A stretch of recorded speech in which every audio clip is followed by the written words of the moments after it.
I talked to Mike on the radio out there, obviously, but when you come in, he asked me how it's running. I go, it's okay. It's running good, but it hadn't scared me yet. And when it scares me, it's running. So that's my tipping point, if you will. Welcome to Powerboat Talk, the podcast where we talk everything performance boats with your host, Joe Road. Well, hello and welcome to Powerboat Talk. So today is first for me. Actually, it was about a year ago, almost pretty close to the day, when I did kind of my first real interview with somebody I didn't really know. And I'm having him back on today. And I'm on today with Duff Daly, circle boat racer, K-boat racer, Parker Enduro. I always say 9 hour, but Parker Enduro guy.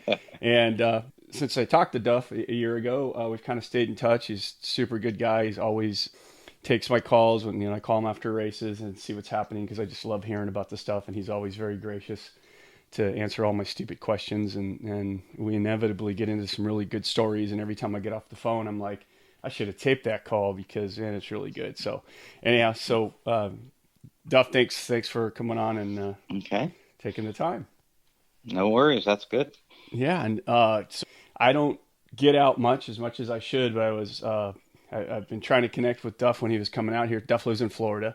So we were actually out here this last weekend for an SCSC race at Lake Ming. And so I was actually fortunate to get to go out for the day and hang out. And Duff and his crew and Mike Stock, the owner of the boat, and the team, I mean, just were really gracious and let me hang out for the day. It was really cool. I took about 1 million pictures. I got to see, which is what I really like. I got to see every inch of the boat.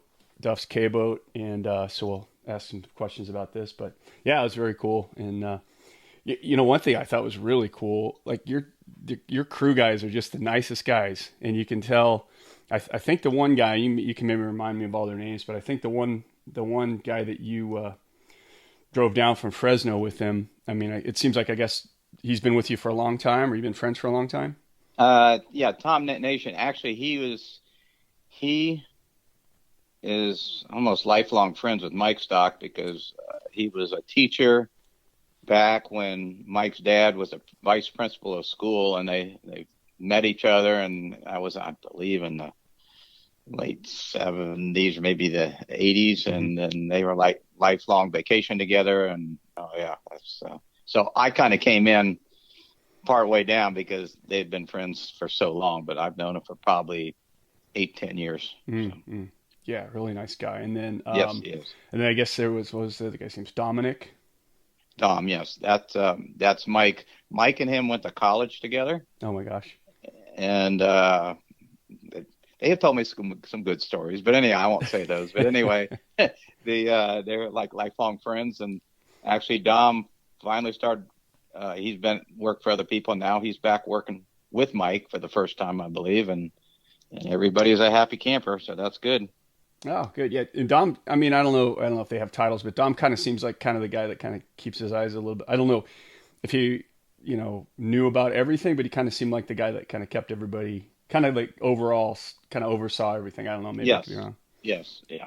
Yep. And he's learning a lot too. And he's one of, believe it or not, our cooks. Normally Mike puts on a big spread. I should say he has these guys put on a big spread for food. This is the first weekend we haven't in ages, but Dom's a hell of a cook, and now he straps me into the boat, and he enjoys what he's doing. He's never done that type of stuff before, and he really likes it. Mm-hmm, mm-hmm. So. And then I wish I could remember the other guy's name. Well, there's Bernie. Bernie. Yeah, Bernie works for Mike at his shop. Kind of just help do a little bit of everything in Mike's race shop. Mm-hmm. So Bernie basically that's his full-time job. Yeah. Oh yeah, it is definitely. And he normally drives the truck and the trailer to wherever we need to go. And, so yeah, absolutely.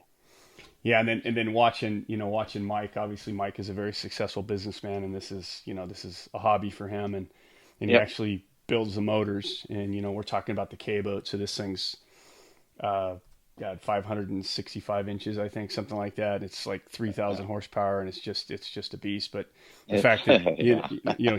it's like his hobby, but man, he's over, like you can tell he's just every second he's like timing how things are going to go, who's going to go there, Yeah. what boats are running, and Right. yeah. So that was a Yeah. surprising. His mind is always 2 steps ahead of where we're at. So he's always thinking way ahead, which is a good thing. So, yeah, he's definitely.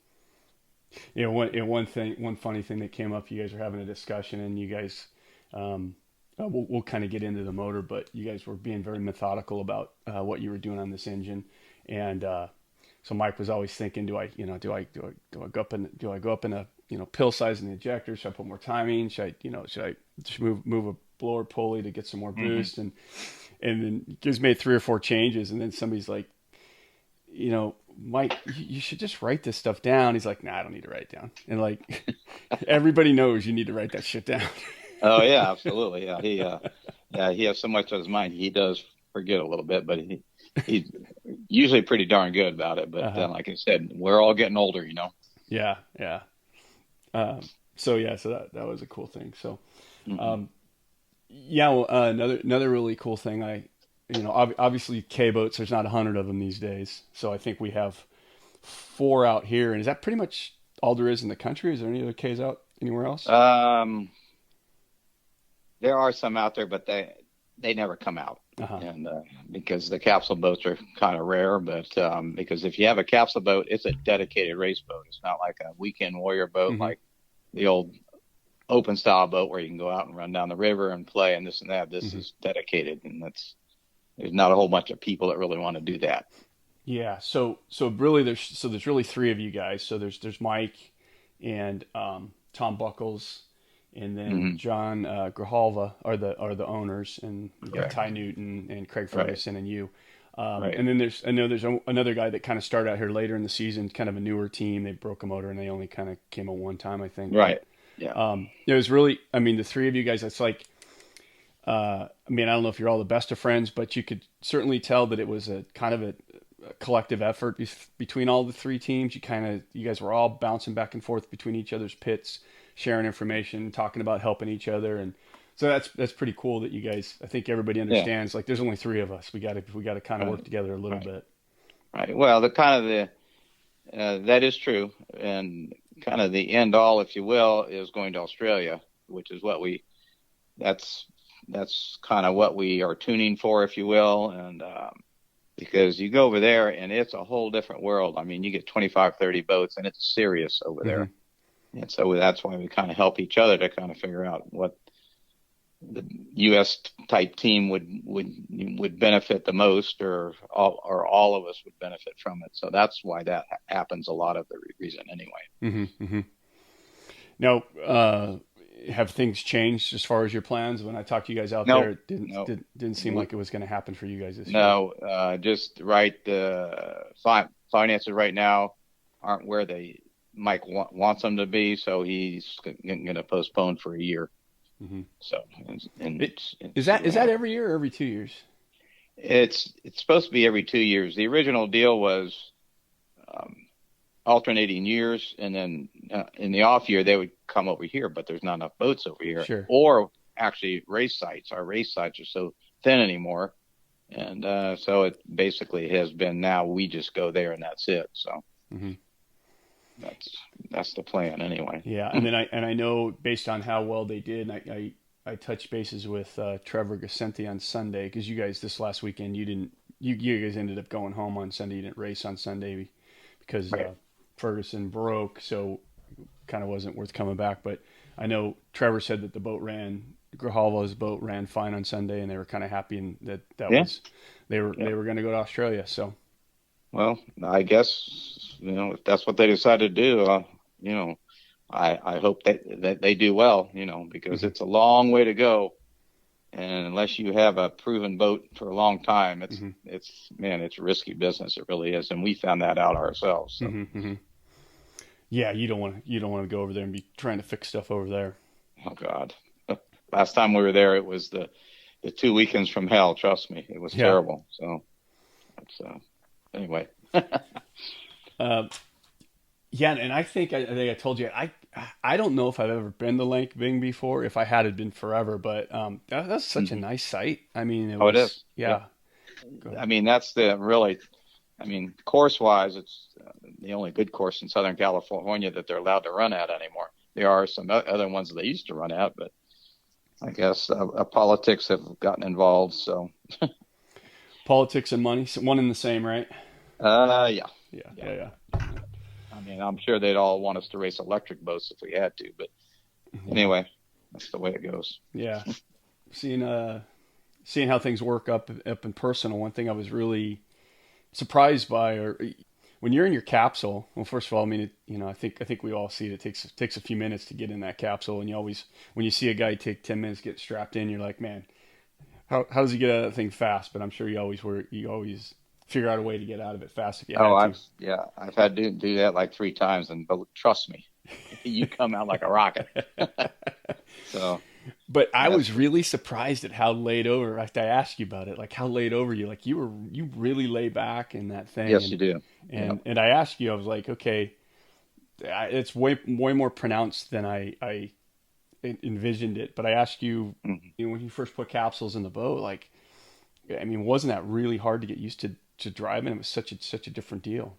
It wasn't. No, not for me. It wasn't because I've been just kind of racing for so long. You just had the biggest thing, believe it or not, were the sounds. You heard sounds that you'd never heard before because you don't have the wind blowing by you, so Mm, you hear what's going on in the boat and the vibrations, the oscillations. It's kind of spooky, to tell you the hmm truth, and hmm that was the actually to me the hardest thing to get used to. mm. So, What about on the flip side, the stuff you don't hear? Like but does it muffle sounds? You're like, well, I can't hear the engine like I used to hear, or is that? no, well, no. I mean, you don't hear it the same, but you still hear it, and once you get a set tone or a set sound level, if you will, in your head, you know if it's something's going wrong. But on a blown motor, by the time you normally hear something, it's too late. It's gone. Hmm hmm So it happens so fast. Yeah, that was really interesting. And there's a couple times you were sitting in it for quite a while, and I'm like, wow, that's really, man. I don't know. Do you ever fall asleep in there? It seems like you could. Yes, I have several times. Yes, I mean they're very comfortable. Yeah. But the reason why our cells lay back, I mean there are some that don't lay back like that, but these were basically the cells from an unlimited hydroplane, hmm and they have a laid back seat because they have a pod in the center of the boat, Mm, and they can't afford to sit straight upright. They don't actually have the room, so that's how it kind of evolved, and we got that laid back seating. But it is easier on your back when you hit too, because you don't have your spine straight up and down. It mm. kind of it helps take care of the pounding, and so it doesn't hurt at all when you're running. Even if your back is sore, getting in the boat or something, time you go around, it doesn't make any difference. And sometimes it even feels better. It's like a massager. It's something else that was interesting you told me out there, because obviously, you've been doing this a long time, and you told me when we talked last time that you attribute a lot of your success to the fact that you did everything. I mean, like the boat you guys run now, the boat that you and Mike Stock basically came up with. It's a brand new boat, Hmm. purpose built, longer boat, but you ground on that bottom a lot through all the different iterations, and it was so you've kind of done everything. But this weekend you were kind of cast off to a chair, and you told me, you go, yeah, they don't let me work on the boat. So Yeah, I thought that was well, really interesting. I mean, they have their routine, bottom Hmm line. If something goes wrong, I'm in there and, doing whatever. But as long as there's no disasters, if you will, I just stay out of it because they have, everybody has their assigned things to do and it gets done and it works well. hmm And that you're okay. I mean, you're able to you're okay with that. You're able to relax and let them do it. Yep. Yeah. I mean, it was spooky the first year because I've always done, either my dad and myself were doing it, or one other person, two people at the most. But when you get four, and back then we were running two boats, and we had 4 and 5 people, and oh my God, it was just crazy. But it worked out well. But like I said, it took a super long time to get really super comfortable where I just don't even worry about it now. Mm-hmm. So, Yeah, well, I mean, it certainly looked like that. Like you were just like, you were doing a lot of sitting on the beach and hanging out, and yeah, yeah. So it's just, I mean, when first 3 or 4 years, it was not that way, but we have evolved and gotten better, I think, and more relaxed, and have a better product out there. yeah, it definitely looks like a first class crew, and yeah, that's there's no scream and haul. In fact, man, a lot of a lot of joking around. Oh yeah, absolutely. I mean, the average age of the crew, excluding Mike, I think is 65, and that's because there's 3 guys that are 70, and the the Oh other my guy's gosh. much younger. So we don't have any kids per se working on the boat. It's just Mm-hmm. a bunch of old farts, if you will. So Well, they're good, and you know what? At least not old grumpy farts. Like I said, right, yeah, it yeah. was very good.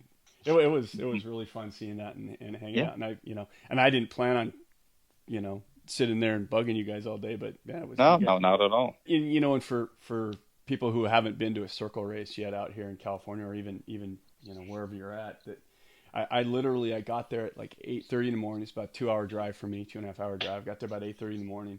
I left like at about 6 ish, I think 6:15. I stayed and watched the last race, and I didn't stop. Like there's so many people to see and talk to in boats, and Oh and yeah. and and it's not a huge turnout. I mean, I don't know. What do you think? Was there 50 boats there maybe? No, I don't think Not there's even that that many. much. It was a low count, I Yeah. think. Yeah, it might have been 50 with all the classes, Hmm. I guess. But boat racing is not for the money. It's for basically more towards the social aspect. Hmm. Definitely not for the money, because all the money's going out. Hmm. Nothing's coming in. Yeah, and I'm lucky enough. I know a lot of guys, and there's a lot of guys I hadn't met that I just know from social media and stuff, and from the Hmm. podcast. People are hitting me up on the podcast, but still, you could walk into any pits there and ask them questions about the boat or how Yeah. they got into it or whatever, and everybody's you can tell it's just a very, like you said, they're not out there competing for the money. It's they all want to be out there, and it's just a really Right. good atmosphere, friendly atmosphere. So if you're just into fast boats, and the cool thing about circle boats, especially the GN boats, I mean, they look like you could go to the river on a weekend and see the same boat, so. Yeah, you could. I mean, and some people do that. I Hmm. mean, it's that's the best showing of GNs they had in a long time. But I think that was mainly because a lot of people are trying out for the enduro. Hmm. Hmm. Maybe getting a little shakedown run. So Yeah, yeah. So the enduros. In fact, that's something I was going to ask you about. You and your son plan on doing it again with your yellow boat. absolutely, You yeah, guys won. Yeah. it's ready to go. So I'm going to go up there a couple of days ahead of schedule in Boise, and we're going to do a real quick test and come down to Parker, and for Friday do a little more testing, which just mainly let my son test. He doesn't get in it that often, and we're ready to rock. So it's literally just sitting there all ready to go right now. Yes. So you guys are the defending champions. You won last year. It was the first time you won class at the race. You won Division 4, which is, I guess, basically this like the GN class, right? It's a GN class. Yes, exactly. Yeah. Right. And how's the turnout look like this year? Have you heard? Mike Stock, a lot of people have approached him, and it looks very good for the Division 4. So, a lot of people are talking about putting in that money again. So we'll see what happens. Yeah, let's talk about that. Side pot, yeah. Yeah. So is Mike the one that started the pot every year? Yes, yes, Okay. Mike and I forgot who else it was, but first it started at $500, and then by the time they're done, it was 5,000. That was the first year, and then they cut it back. I believe it's to 3 now. I'm not 100% sure, but I think it's $3,000 a boat. If you want to buy in. So. Mm-hmm. And this is the Division 4 guys. They kind of all have this side bet every year, and they put in a pot. And I think Correct. last year you guys won the pot was about $30,000 last year, right? I think it was 30. Yeah, but you don't have to get in it, Mm-hmm. and some people didn't. But Yeah. if you want to, it's there. And I think they've had a different winner every year, so you never know. Which is probably why guys, some of the maybe lower level teams are like, man, it's that race is so brutal. Like and you talked Oh, about it last year. Like you're as prepared as they come, and you've got Right. as much experience as anybody out there, and you still have struggled. Like just Oh yeah. Yeah. Yeah. It's just, I mean, the year before that, I was five laps ahead in my, 5 laps ahead, and I got shorted on fuel, so I ran out of gas, and I was on the other side of the river, so that was the end of that. But in the boat that won, I mean, he was, like you said, he was like 5 laps back, and he wasn't a fast boat, but he finished. And so that's part of the game. Yeah, so I imagine that's why that purse gets up, and I think I don't know if it was the first year, but I remember a few years. I always remember this. Paul Fitzgerald won like $82,000. Right. Yeah, that was the very first year. Was it? Yep. Yep. Yep. That was a good pot. Yeah, man. I've never talked to him about it, but I imagine he was. I don't know how far out in front he was, but I bet he was sweating bullets trying to nurse that thing home. Yeah, I'm sure. Yeah. I mean, I said he's the driver, and it's a team. I think he owns the motors, and another guy owns the boat. So I don't know how it went, but how it got split. Yeah. That still was a lot of money. So, wondering, I mean, you could probably. I'd never asked you this, but I would imagine that was probably about the biggest purse anybody's ever won in a boat race. It probably is. Yeah. I mean, I won some back when they were running the 100-mile marathons. Mm-hmm. We won some good money, and but I think, well, I think over a 10-year period, we won over $100,000, but that was, it wasn't like 30 grand per race, obviously, but they used to pay money back in the day, but not anymore, unfortunately. Yeah. So. Yeah. Of course, 100 grand back then, even, it was 10 grand at a time. That kept you in gas, probably. Oh, definitely. Definitely. So, it's fun. It's the bottom line. I'm going to actually talk to Ross Wallach about the 9 hour, because this is actually the 60th anniversary of the Enduro this year. Okay. And just going back and looking at stuff, and that's one thing I kept thinking about. It's like, man, it's 63, 64. I mean, when it first started, I mean, it was 9 hours, and how anybody stayed together back then. Although I know one thing you've told me, and we'll talk about Burley a little bit, is that everything's gotten so exotic that you kind of out-trick yourself and take away maybe some of, even though the technology gives you durability, you maybe take away some of the durability by trying to put a little too much horsepower. Yeah. I mean, things have changed a lot, and of course they used to run the tunnel outboards back in the 9 hours, and that was the way to go. Mm-hmm. I mean, because the outboards are very defendable, obviously, but they used to have the KT boats or ET boats, which is, the outdrive tunnel boats, and they're very fast, but then the outdrives, didn't last that long. Yeah. So it was mainly an outboard race, and they didn't go, overall the flat bottoms didn't go that fast, or the GNs never went that fast, like they are now. So 9 hours, like you said, that's a long time. Oh my God. Yeah. So it was pretty surprising. Anybody, I was reading about one guy, I can't remember who it was, but he had such a long lead that at the end of the race they parked him. They let everybody catch up, and he hopped out at the end just so they could just finish to make sure they didn't break the thing. Oh, really? Yeah. I don't remember who it was, but yeah, something like that. And then we were talking, because last year Alan Stoker won last year with one of his Stoker boats, and he had, right. I can't remember if it was a 400, one of the new 400s or 450 outboards, but yeah, it was a Mercury. Yeah, and you told me that. I mean, that's what he did, right? You told me just put the thing on the rev limiter, and yes, he did. Yep. That's whatever. I don't know.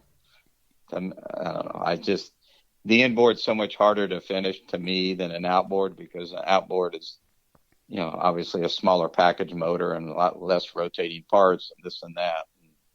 But the inboards are tough, man, to finish and finish well, if you will. It is cool, and you said it when the outboards came along. I've got an old family friend. He raced in 66 and 67, I think he told me. Do you remember a guy named Bernie Buck? I've heard the name. Yeah, Bernie was a boat rigger out here, really kind of one of the first guys that did a lot of custom rigging and stuff. But family friend Len Young's, him and Bernie raced the boat for a couple years. But every time I talk to him, he's like, the outboards ruined it. The outboards ruined it. It's the outboards ruined it. Mm-hmm. Which I mean, kind of they did, but I mean, what are you going to do, right? You're going to bring the fastest boat. But Yeah. But the cool thing is, talking to Ross a little bit, it's like he's trying to bring back the vibe. It's not a lot of boats, but it's still kind of a run what you brung. Like at least you get some guys out there with some old flat bottoms, some old GMs. Exactly. Yeah. Yeah, It's all about the fun, man. That's the bottom line. yeah. And So when it puts being fun, we're out of here. yeah, no. So that part's cool. Yeah, yeah. Right. Because that guy, God, I can't even imagine you bring your old boat out there and you just finish. That would be just really cool. Mm-hmm. Yeah. So something pretty exciting happened when we were out there. You got a pretty cool phone call. Oh, yeah. And you were, I guess, were you nominated for the Motorsports Hall of Fame? Yes. I'm not. Yeah. And it was. I guess it was explained to me. I called somebody yesterday actually to find out a little bit more about it because we called or anything, and all the other sport venues like IMSA and NHRA, they all, like I said, they donate so much money to this organization every year, so they get a nominee every year. But boats and airplanes don't ever donate to the Motorsports Hall of Fame, so they get a nominee once every 5 years, I believe it is. Mm-hmm. So it's that's why there's always, you very seldom see boat people in there because of that. So, like I said, I learned a lot, and I mean, I don't think I'm going to go anywhere with it because there are a lot of big hitters in the boat worlds and the hydroplanes and outboards. But it was an honor to be nominated, Mm-hmm. So that was great. When do you find out? I I haven't You don't a clue. know? I mean, this guy told me he goes from all the people in my division, if you will, they go down to 5 nominees, and then they down to 1. But I don't know the procedure or the timing. I don't know anything about it, to tell you the truth. Mm-hmm. So, That's funny because after the next day after the race, I was Googling it, trying to, I thought there was going to be an announcement. I couldn't find anything. I even went on their site. Like, yeah, I'm glad you called. Yeah, I mean, you can go on that website, the Motorsports Hall of Fame, and then it says 2023 nominees. And there's a bunch. Oh my God! But that's all the motorsports, Mm-hmm. cars, and so like I said, it's a cool deal. But Yeah, really, really cool. absolutely. Well, I don't think I know there's never been another flat bottom guy inducted or even nominated before. Mm-hmm. Mm-hmm. It's always hydros, outboards, maybe, I don't know, if offshore maybe. But Mm-hmm. so like I said, it really makes me feel good that things have gone my way, over all these years, and it's you get a benefit at the end, so it's a good Mm-hmm. deal. Yeah, that's very cool. It's cool. It's unbelievable that yeah, because I know you're 70 now, and that's gosh, just amazing. What a different world now, 70 Oh year God, old. yes, yes, yep. I mean, theoretically, I shouldn't even be racing anymore. I'm too old. But I don't know. I guess I'm not that smart to get out. So. Well, when you're out there, you certainly don't. There's not for one instance where it looks like you're too old. I mean, you bop up Yeah. into that capsule and obviously drive the crap out of that boat. And you had one good race this weekend where it's pretty Yeah, competitive. yeah. And like I said, we've been fighting a valve train issue for about 3 years now, and we fixed it. And so that was a big plus for the whole weekend. The bottom line, that's if nothing else happened, that was the big plus. So we are really happy about that. That's for sure. Yeah, let's talk about that. So I think wasn't that like a backup motor you guys were working with this weekend? Well, I mean, we have multiple motors for the boat, but this one particular cylinder head that we've been trying to run and it just, we've been eating push rods like crazy. And he's been trying everything over the last few years. And we finally, this is the same casting head, but the valve has been moved and a different type rocker went from a Jessel to T&D and problem solved. So, Mm. and so we're real happy with it right now. When you guys in between races, because I was really curious what you guys did. So you pull the valve covers. I could tell you guys were being really the first time you guys came in. You're like, okay, what did the push rods look like? Right. Yeah. You just do a service and like I said, pay more attention to that. And everything was happy. So that's always nice. And then you guys kind of talked about a little bit. You guys are being pretty conservative on the tune early on, Yep. and because you just Yep. really wanted to make sure this thing was going to be stable for going forward. Yep. Just, sneaking up on it. Like I said, now we have the valve train issue solved, and now we'll really start working more on the tuning, because these are different design heads, really small chambers, and so you have to be real careful. Mm-hmm. Mm-hmm. So. And then, being that you're so familiar with engines and building engines and power and all that, you have this really scientific way to decide whether the motor's really putting out horsepower or not. And I want you to share that with us. Well, I know what you're talking about. Well, when I come in, I talk to Mike on the radio out there, obviously, but when I come in, he asked me how it's running. I go, it's okay. It's running good, but it hadn't scared me yet. And when when it scares me, it's running. So that's my tipping point, if you will. And if it scares you, then that's got to be scary. It's running hard. If it scares me, it's running hard. Yeah. So overall, it was I've been just beaming all week, and my wife's like, it's just so silly. Why are you so excited about it? I'm like, it was just so cool. And again, I'm really interested in the tech part. In fact, I took a million pictures of the boat. I mean, I like just seeing what kind of V drive you guys run and all that kind of stuff. And I've already texted Mike a couple times to ask him some stuff. And then finally I said, hey, I'm going to get you on the phone maybe at some point and talk to you about this stuff. Or maybe you want to come, I got to slip into, maybe you want to come on the podcast. He's like, yeah, sure. No problem. So that'll be cool. Once I download all my pictures, and I'll get all the million questions to ask him. So, Yep. Absolutely. Yeah. I just think I was really surprised because again, we're talking 3,000. I mean, I don't know if you hit 3,000 horsepower, but I mean, it's up in the high twos. And, and the boat's just a beast, but there was a lot of really simplistic stuff. Like, I mean, you're still just using a Cassell split case V drive in the thing. And I was talking to one of the guys. I'm like, so how often you eat V drivers? Like, we don't break those things ever. Like we service them at the end of the year, but we haven't broke a set of gears or anything. I'm like, that's pretty amazing. Well, yeah, but that's kind of you probably haven't talked to Mike about that, because we went through a phase that he broke some V drives, and I mean, it's this standard V drive doesn't cut it anymore.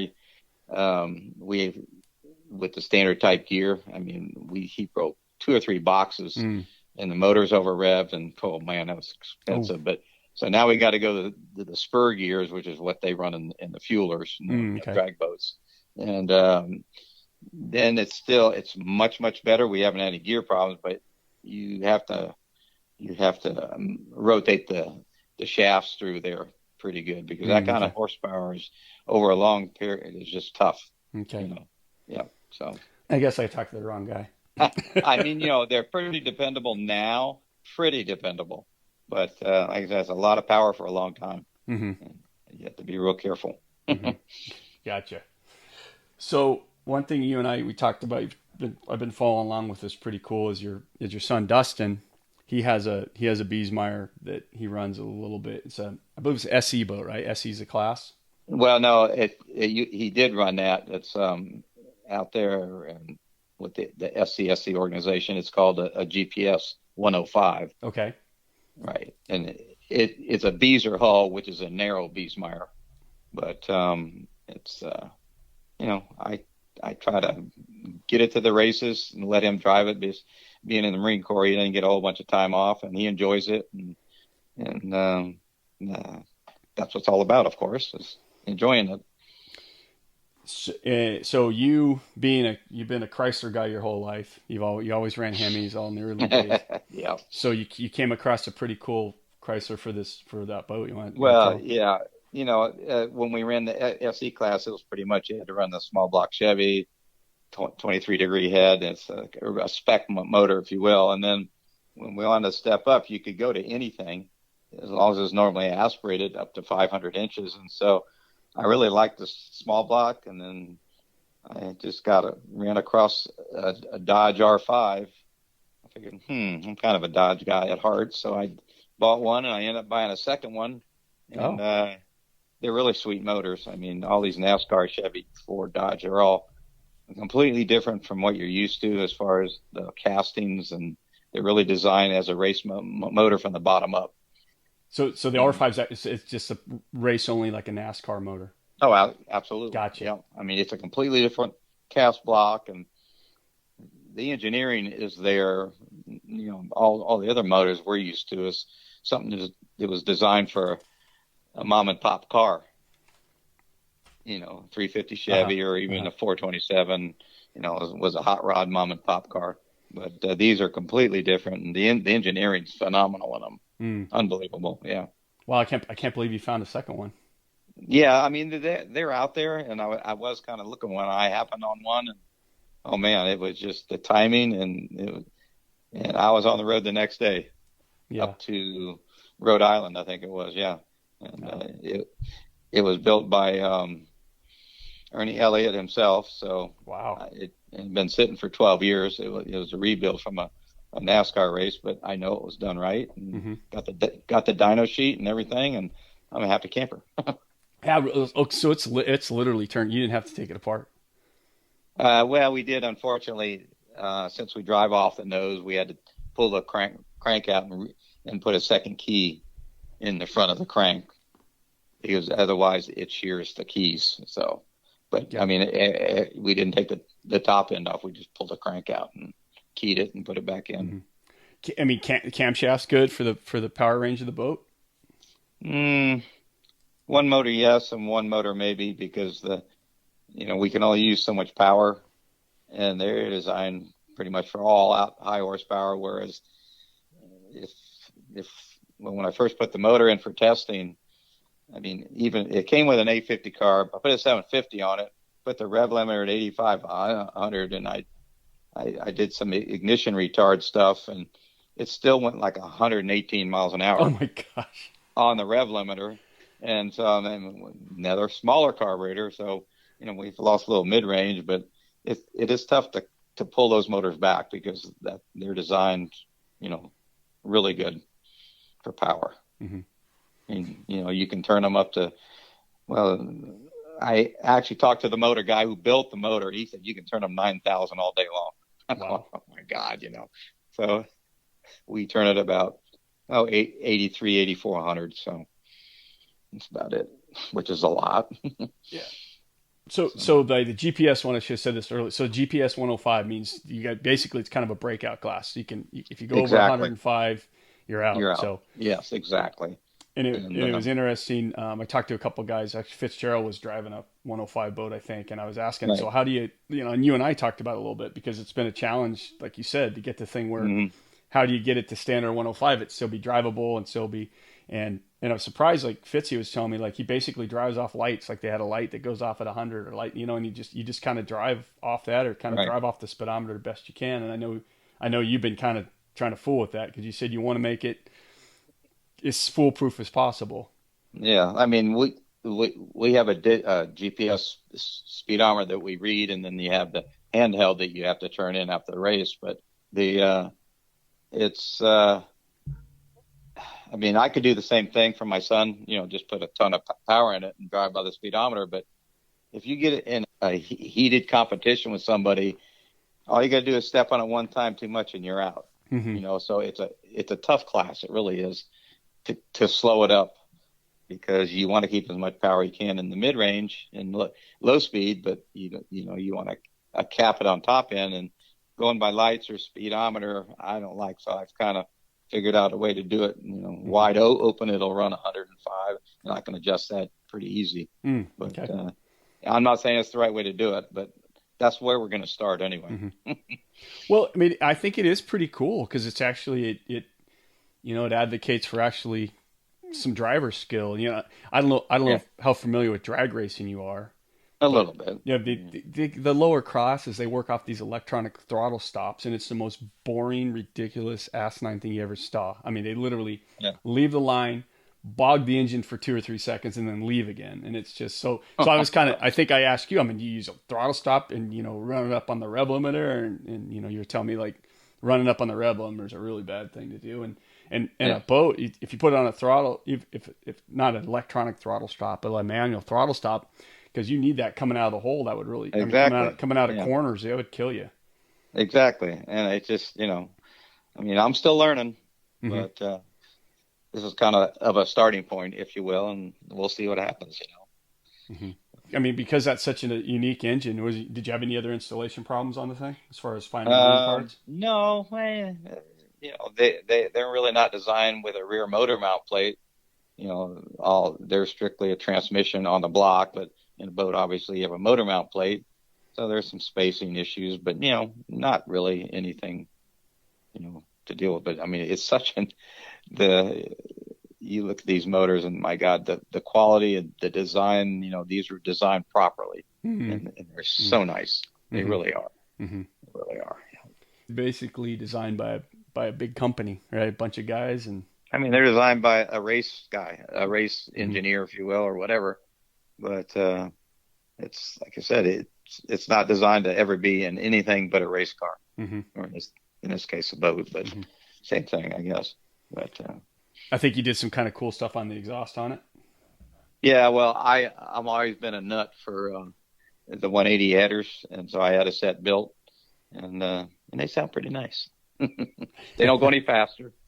The tri-wise like they run in NASCAR are just as efficient, but they just don't have the sound. Mm-hmm. Mm-hmm. So that's kind of the other nice thing about a class where you've got too much horsepower and you're going too fast is you can kind of do stuff like that. You don't have to worry about power. Just you got the cool exactly. factor. Yes, exactly. It's exactly what it is, and they're stainless, so they should be around forever. And when we had the Chevy, we also had the 180s on it, and my son crashed it, and the way the 180s designed, they're kind of tucked in around the back of the motor. It didn't bend them, whereas the normal boat header always get bent up when they, when the boat rolls over, the water just, like a tin can. But when he did that, nothing. So oh, nice. It actually is a little bit of a function issue there. So mm-hmm. Gives you a little bit of justification for spending the money for them, right? Yeah. Well, if you just get the people from not rolling the boat over, it'd be perfect. But it is racing, and it happens. So Yeah.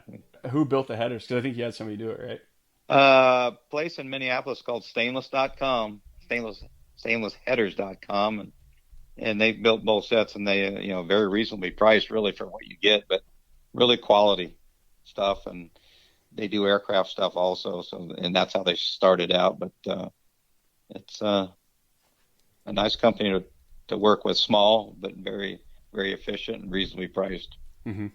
Yeah, very cool. I can't wait to see that. It's very cool.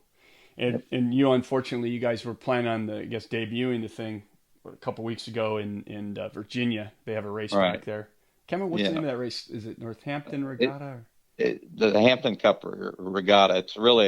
It's a nice race. I mean, it used to be the oldest active Army fort in the United States. I don't know, from 17 or from 18 something, but it was decommissioned about 10 years ago. But it's a nice little body of water off of the bay there, but it's all protected, and it's a record course. A lot of hydro set records there, and it was just a nice venue. But unfortunately, there was a weather depression that came through, and winds and rain. But unfortunately, that happens to all racing. It was the weather.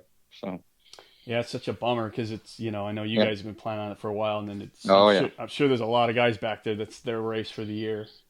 Oh yeah, and like I said, it's right close to my son's base, and he was real excited, and so whatever. But that's racing. Yeah. Well, and the other good thing is they told you a couple days before, so you didn't go out there. Exactly. Yeah, that saved a fair amount of money, travel money, and stuff. So yes, but like I said, you got to take the good with the bad. That with Dustin's boat next year, do you guys what are your plans? Yeah, the East Coast, depending on his schedule, but I'm not going to bring it out west at all. No. And I guess the finances aren't there, and like I said, it's all predicated on his workload because he's in special operations, and you never know what's going on with the politics anymore and stuff. So whatever he can do. Politics are wonky? What are you talking about? Yeah, right. God. Yeah, well, Me. it's cool because he's over here full time now, right? He moved back over. Yeah. Yeah. And like I said, and he should be able to stay on the East Coast for the rest of his career. He's a lifer, and but I mean, I'm really proud of the kid being, he's going to be a gunnery sergeant after in about another 4 months, so that's good. And he's only got 10 years in, so Wow, he's fantastic. really doing well. He's special operations, and he's helped protect this country. Trust me. That's awesome. Literally. So, and but like I said, bottom line is, as long as we're enjoying what we're doing, that's why we do it. Yeah. Well, this boat just sounds so cool. And you just, again, the fact that, in fact, the fact too that I drove the same boat back from 79 to 84 as a super stock for a guy in North Carolina, and then he quit racing, and then he passed away. And then the boat showed up on the market. Boy, I jumped on it because it's always a super boat. I mean, super boat. And I redid a few things, and it was a phenomenal boat. Always was, and still is, if not better now. Oh, that's awesome. Yeah, and then the guy, when I raced it back in the early '80s, the engine builder was a guy named Mopey Toombs, who he was he worked for Smokey Unick for like about 12, 14 years. One of the only guys that was allowed in Smokey Unick's shop in the back, and then he was on Chrysler's NASCAR teams, some of their teams, and smart man. Oh my God, yeah, just a good old boy. But let me tell you, he was a smart man. Yeah. Wow. What I never heard that guy. What did you say his name was? Mopey Toombs. No. Mopey and Toomes. And I haven't even did a search on him lately, but he was smart. Of course, anybody that worked with Smokey Unick was very smart, That's so interesting. Yeah, and kind of a side thing here. When I first met him, we were running against him in Superstock Miami Marine Stadium, and of course the guy he was hooked up with, they were running a 500-inch Chevy in the Superstock class, which wasn't exactly legal. But when I walked by him and talked to him, they were making their sandwiches: white bread, slice of cheese, and a big slice of Vidalia onion. That was it. That was their sandwich. I looked at it and said, "Oh man, you guys are nuts." That sounded gourmet to me. Friends. Oh yeah, but we became really good friends, and so it worked out well. Oh, that's very cool. Yeah, I'm definitely gonna Google that guy. Yep, absolutely. Well, one thing too, I know it's been a little while, but can we talk about Burley a little bit? Sure. Sound like one thing I didn't know, that'll preface our conversation, is Burley's at what, like 8,000 feet? Well, the actual static altitude is like 3,400, I believe, but by the time the heat and the humidity, it's 7,000 to 8,000 every year, no matter what you do. It seems like, and it's tough for horsepower up there, big time, especially normally aspirated. And you guys struggled with some blower belt stuff up there? Well, yeah, we were in another learning curve and just trying to spin the blower too fast and popping belts, and we actually cracked the blower snout. But like I said, it was we're always in a learning curve, it seems like, so, but that's fine. Yeah, and I think that weekend, Ferguson put it together that weekend, and Buckles, I don't think that boat had a problem all weekend. Yeah, actually, when they got back, they had to replace the block because every bolt was pulling out of the block, and the block was cracked just from the stress that's put on the block. I mean, he finished the weekend running, but the block was shot, literally. So I tell you, people just don't realize, you're trying to take a drag race motor, a lot of horsepower, and run it for 3 and 4 or 5 minutes at a whack, man. It's tough. It's very, very hard to do.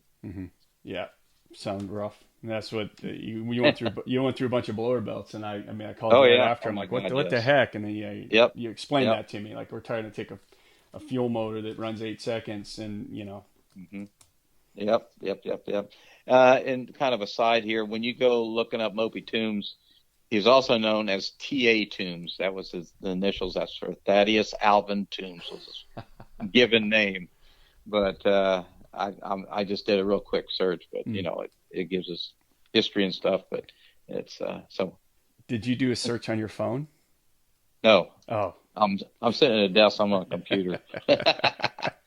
So I say that because when I first met Duff, we're doing this over the phone because I usually do them like a Zoom call so I can videotape them, and of course that wasn't going to happen with Duff and his flip phone, and and by the way, I don't know if we talked about this before, but I mean, who has their own fan page on Facebook?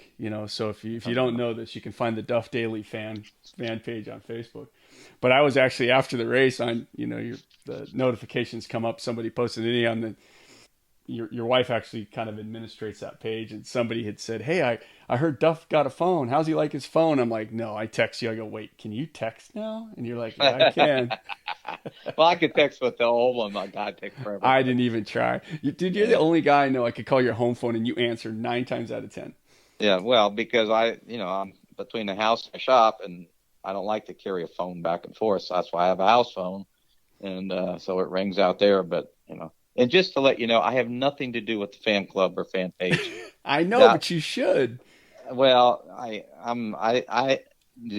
just I don't like the social media type stuff. Yeah. I'm not that kind of a guy. So my wife, it was 2 girls that were or racers actually that did it on a joke, and it turned into much more.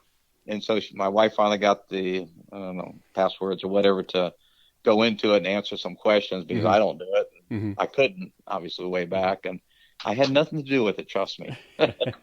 Well, I think you should be.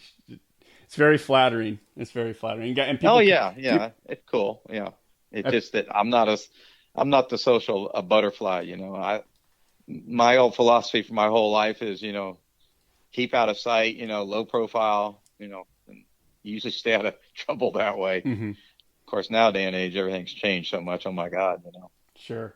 Said it already, but I mean, you've always been really good. You didn't know me from Adam. I called you up. You gave me a great interview, and then you've always, of course, I'm a geek on this stuff, so you're always willing to answer all my dumb questions. And I'm always willing to help people too, and give advice and stuff. I don't care. I just want to make it better for everybody. But then you get the people, you give them advice, and they do the complete opposite. Like I'm trying to, put the screws to them. I said, okay, whatever. It's not like we're making money on this, Yeah. So it's just anyway, whatever. Yeah, well, it's very cool, and I wish I would have thought of it. I forgot, but I wish I would have thought about it last night because there's always people going on there asking Rhonda like, "Hey, can you ask Duff? I'm curious. Did he do this?" Or and I'm like, "Oh, I gotta go get some of those questions," and I didn't do it in time, so I didn't get them. But yeah. Hey, so there's one question I asked you last time, and I should have prepped you for this so you could have thought about it. Oh God, here it comes. Well, you've competed with so many guys through the years, that we've all known about, and I asked you kind of like who was kind of your toughest competitor, and you told me probably you had a tough time answering it last time, but you did say you thought Gordon Jennings was somebody. Yeah. But anybody else come to mind, or maybe you can even just, I asked you about Jerry Gilbreth was a guy that came to mind the other day. Is there anybody else you can kind of think of? Can you just tell us some stories? Oh boy. Here goes my memory. It's just terrible. Oh my gosh. I can't, oh man. This sounds so corny, but there's so much that has gone on in my past as far as racing, mm-hmm. and with my memory is so bad that there hasn't been, obviously the longer you wait, the less you remember. Sure. But we're talking back from the late '60s basically, mm-hmm. and I don't remember any. I'm sure when I was first starting out, there were people that I was, I had to beat them. That was my mm-hmm. big competition, but I, tell you the truth, I can't really remember them. Mm-hmm. The only, I will give you this, the guy probably first starting out, actually guy I raced against who actually helped me learn more about racing than anybody is a guy named Jack Wilcox. And I drove against him, and nicest man. And he was a very good driver. And he gave me all kinds of hints and just don't do this and do this. And but he's the only one I can think of offhand. But, we quickly eclipsed his boats because we were running Chryslers and he was running Chevrolet. And then back then, the old stock Chevy wasn't much, and the Hemi was much better. And but we stayed friends, but probably Jack Wilcox was one of the big influences on me back in the day on my driving and learning how to drive. Mm-hmm. And I think like Lou Brummett and Rudy, they were kind of before your time.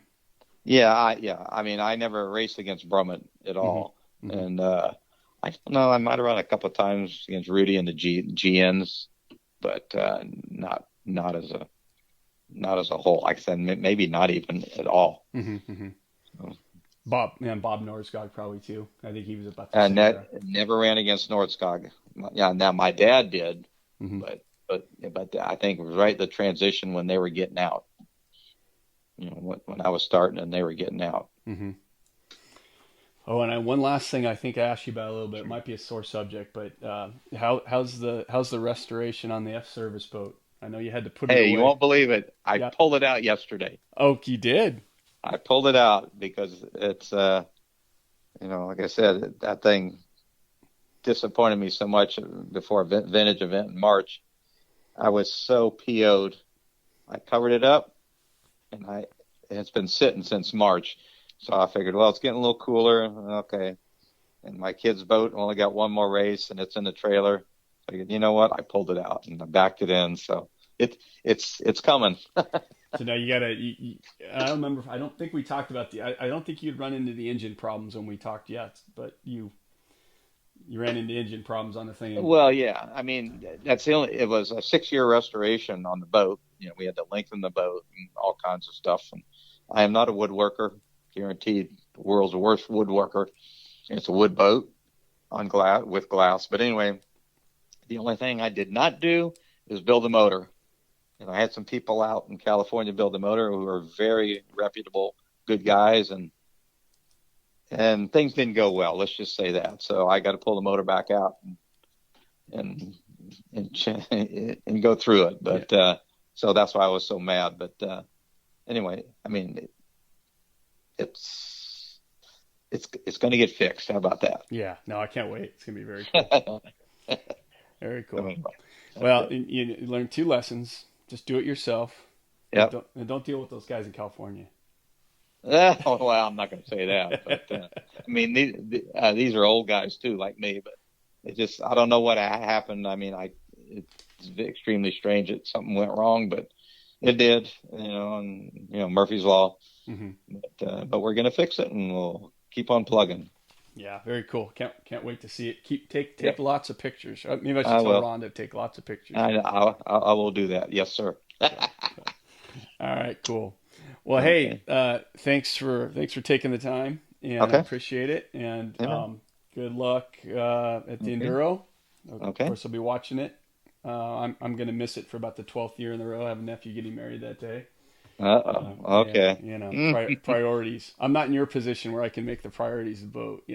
Well, okay. Well, like my wife said, people always ask my wife, "Are you going to get your husband to quit racing?" And she goes, "He was racing a year before I was born." Mm-hmm. So my gosh! And no way it's going to happen. So, and she's very supportive, of course, and but she'll be at the Enduro, so that'll be good. Cool. Oh, cool. Yeah, well, good luck. That's such a cool thing. You get to race with your son there, so hopefully it works out. Oh, absolutely. That's the best part of everything right there. Mm-hmm, so, All right. Well, cool. Okay, good luck. Be safe, and we'll touch bases with you after. Okay. See how it went. Okay, right. Joe. Thanks, man. Doug. Take care. Bye-bye. Thank you for listening to Powerboat Talk. If you like what you heard, please head over to Apple Podcasts and give us a 5-star review. For more Powerboat Talk, follow us on Facebook or Instagram, or visit our website at powerboattalk.com.